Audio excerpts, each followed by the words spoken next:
ఇప్పటికే ఎప్పుడో 2 కార్లు మారుస్తారు, 2-3 కార్లు మారుస్తారు.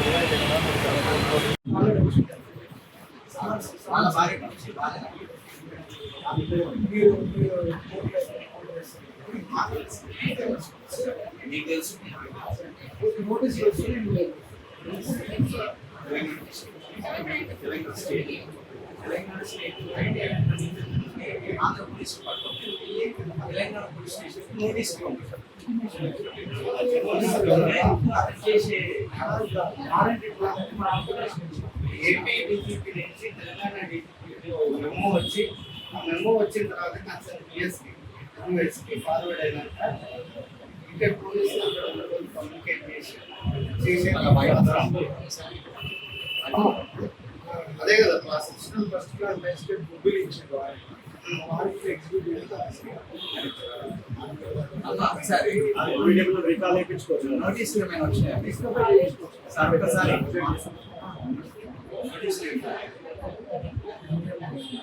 ఒకసారి ఒక మొబైల్ కోర్టు మీరు వచ్చిన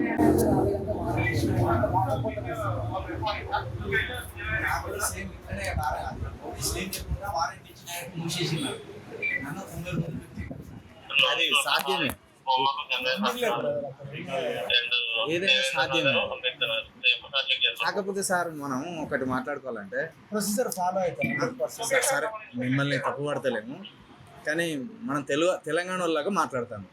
ఒకడేమో అయ్యే జాగిరని, ఒకడేమో ఇడుపు కాగితమే తెలియదండి.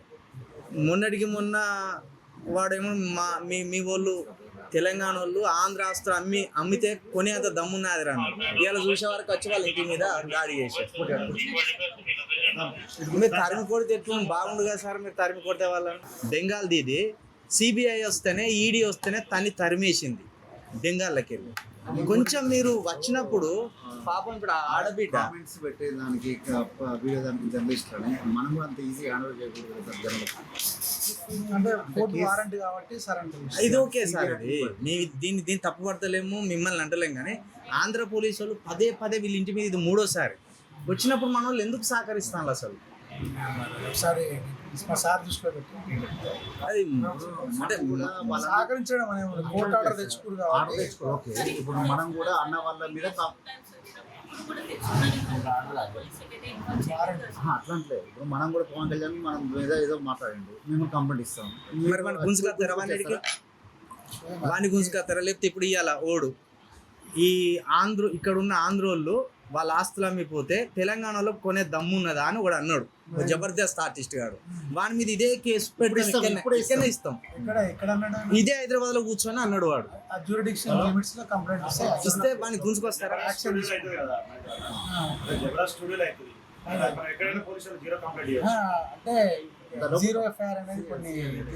ఎందుకంటే మీ దృష్టికి తీసుకెళ్తాను, నోటీస్ లో పెట్టుకోండి సార్. మీరు తీసుకెళ్ళేటప్పుడు మీరే ఉన్నారు కదా, ఇంటిమేషన్ ఇచ్చారా?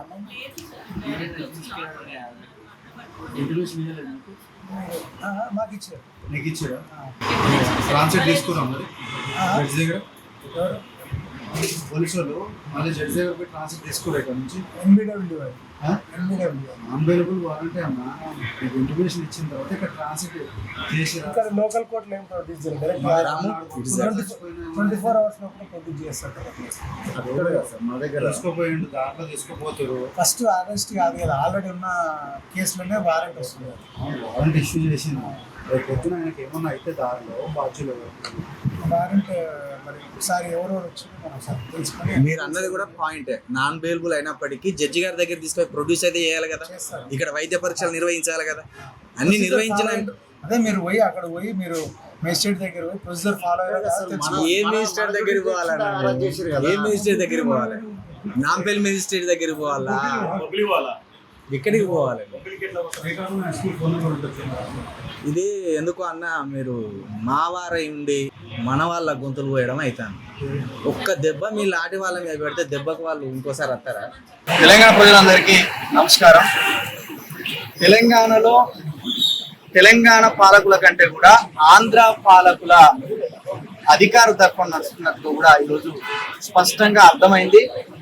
తెలంగాణకు చెందిన కె వెంకటరామరెడ్డి అనే జర్నలిస్టు గత 6 నెలల క్రితం రెడ్ బుక్ అన్నాడు.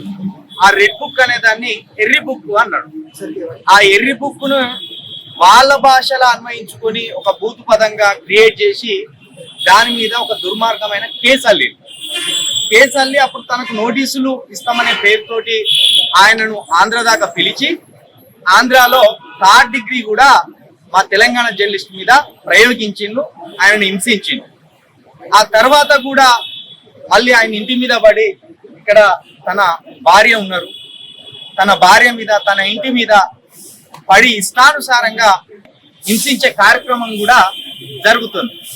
అయితే ఈ కార్యక్రమం అంతా కూడా తెలంగాణ ప్రభుత్వం ఆధ్వర్యంలోనే జరుగుతున్నట్టు మేము భావిస్తున్నాం. ఎందుకంటే ఇక్కడ ప్రభుత్వానికి తెలియకుండా, ఇక్కడ పోలీసులకు తెలియకుండా ఆంధ్ర పోలీసులు చొరబడి ఒక తెలంగాణ జర్నలిస్టు మీద ఇంత దాష్టికం ప్రయోగించడం అనేది ఖచ్చితంగా ఇక్కడి ప్రభుత్వం అసమర్థతగానే మేము తెలంగాణ రక్షణ సేన ద్వారా దీన్ని చెప్పదలుచుకున్నాం.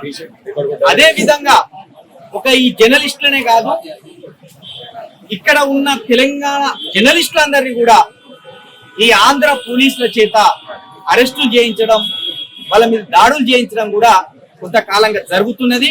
మేము ఒక్కటే చెప్పదలుచుకున్నాం, మొన్న వాడెవడో వచ్చి యాక్టర్ గాడు ఇది మీ అయ్య జాగిరా అని మమ్మల్ని ప్రశ్నించాడు. మా తాతల జాగిరు మా అయ్యల జాగిరను పట్టుకొని మీ అయ్యల జాగిరా అని ప్రశ్నించాడు.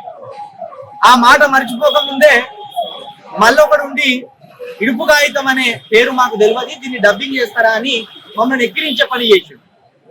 అది మర్చిపోకముందే నిన్న ఒకడు వచ్చి వాడేమంటాడంటే తెలంగాణలో ఉన్న ఆంధ్ర నటులు ఆంధ్ర వ్యాపారుల ఆస్తులు కొనే దమ్ము తెలంగాణలో ఎవరికైనా ఉన్నదా అని వాడు మాట జారుతాడు. దాన్ని డైజెస్ట్ చేసుకునే లోపే ఈ రోజు మా తెలంగాణ జర్నలిస్టు కె వెంకటరామరెడ్డి మీద ఒక దాష్టికం. మరి ఇట్లా ఆంధ్రోళ్ళు ముక్కుమ్మడిగా తెలంగాణ ప్రజల మీద, తెలంగాణ సంస్కృతి మీద, తెలంగాణ జర్నలిస్టుల మీద, తెలంగాణ ప్రజల మీద దాడులు చేస్తుంటే ఈ తెలంగాణ ప్రభుత్వం ఏం చేస్తున్నది? దీన్ని తెలంగాణ రక్షణ సేనగా మేము ఖండిస్తున్నాం. ఈ రోజు ఇక్కడి నుంచి దౌర్జన్యంగా, దుర్మార్గంగా వాళ్ళ భార్య అడ్డం పడి ఏడుస్తున్నా, ఓసపడుతున్నా గుంజుకపోయిన్లు పోలీసులు. దీనికి తెలంగాణ పోలీసులు అద్భుతంగా సహకరించారు. మరి ఇప్పుడు తీసుకపోయే రూట్ లోనే ఎక్కడన్నా మా వెంకటరామరెడ్డిని చంపేస్తారా? ఒక చిన్న జర్నలిస్టు మీద అంత భయపడవలసిన అవసరం ఆంధ్ర ప్రభుత్వానికి ఉన్నదా? మరి ఇప్పుడు ఆ జర్నలిస్టులు ఎక్కడికి తరలించారు? ఓ నోటీస్ ఇవ్వలేదు, ఓ సమాచారం ఇవ్వలేదు, నాన్ బెయిలబుల్ కేసు అని చెప్పి ఓ నోటీస్ ఇచ్చి పట్టుకొని వెళ్ళిపోయింది. కాబట్టి ఆ జర్నలిస్టుకి ఏం జరిగినా, ఈ కుటుంబానికి ఏం జరిగినా ఇక్కడ ఉన్న రేవంత్ రెడ్డి గారి ప్రభుత్వం బాధ్యత వహించాలి, అక్కడ ఆంధ్రాలో ఉన్న చంద్రబాబు నాయుడు గారి ప్రభుత్వం కూడా బాధ్యత వహించవలసి ఉంటది. అదే విధంగా ఇక్కడ ఉన్న డీజీపీ గారు కూడా దీన్ని బాధ్యత వహించాలి. దీన్ని చాలా వెరీ సీరియస్ గా తెలంగాణ రక్షణ సేన పార్టీ తీసుకుంటది. మా పార్టీ ఈ కుటుంబం కోసం కావచ్చు, తెలంగాణ ప్రజల కోసం కావచ్చు తప్పకుండా పనిచేస్తాం, వాళ్ళకు రక్షణగా ఉంటామని మరొకసారి తెలియజేస్తూ జై తెలంగాణ. ఈరోజు సాయంత్రం బయట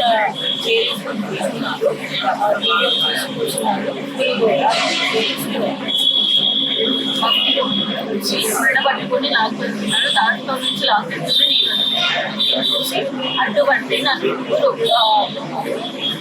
ఫీమేల్స్ ఎవరు లేదు, లేడీ కానిస్టేబుల్స్ ఎవరు లేదా, ముగ్గురు మగవాళ్ళే నన్ను చూసేస్తున్నారు. వదలలేకుండా అలాగే తనతో పాటు కింద పెట్టిపోయాను. కార్ డోర్ ఇవ్వకుండా అడ్డుపడ్డాను. నా పిల్లలు ఎంత ఏడుస్తున్నా వదిలేదు. లోకల్ పోలీసులు లేరు, లోకల్ పోలీసులు వస్తేనే పంపిస్తామని అప్పుడు లోకల్ పోలీసులకు కాల్ చేశాను. వాళ్ళు వచ్చిన తర్వాత డ్రెస్ ఇక్కడికి వచ్చి లోపల మాట్లాడించిన తర్వాతే పంపిస్తామని చెప్పారు. కానీ ఇక్కడికి వచ్చిన తర్వాత ఏం చేశారు, రేపు దిగగానే నన్ను ఇద్దరు లేడీ కానిస్టేబుల్ పడుతుంది అక్కడ వేరే లేకుండా తీసుకెళ్ళిపోయారు. ఆ పిల్లలు ఇక్కడ రోడ్డు మీద వదిలేశారు.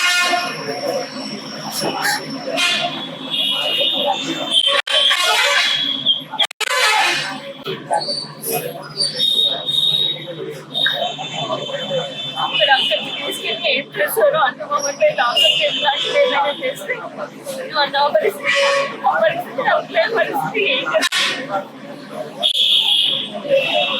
నేను బాధ్యత ఎవరు వహిస్తారు? చంద్రబాబు నాయుడు రేవంత్ రెడ్డి ఎవరు వహిస్తారు?